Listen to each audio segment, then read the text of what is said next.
On l'a vu, le site d'enrichissement de Natanz en Iran a été ciblé par la coalition israélo-américaine.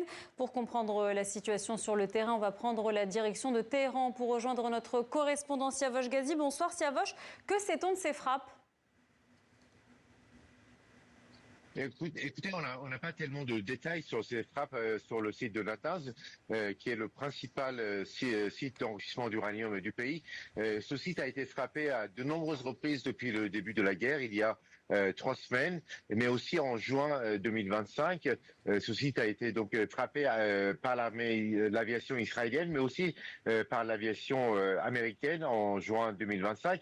On ne sait pas pourquoi il y a toutes ces nouvelles frappes sur ce site.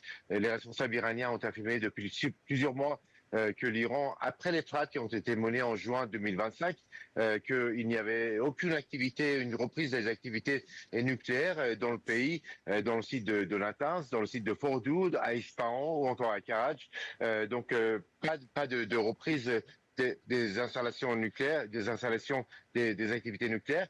Et puis, ce qui est important ici ce soir, c'est que l'Iran a pour la première fois lancé des missiles contre une base qui est située à 4000 kilomètres des côtes iraniennes. C'est la première fois que l'Iran donc lance de tels missiles, des missiles jusqu'à maintenant qui avaient une portée de 2000 kilomètres. Et pour la première fois, l'Iran frappe des sites à plus de 4000 kilomètres, ce qui veut dire que l'Iran n'a plus de restrictions, de limites pour ces missiles, des missiles qui peuvent désormais atteindre le territoire européen, mais aussi le territoire français.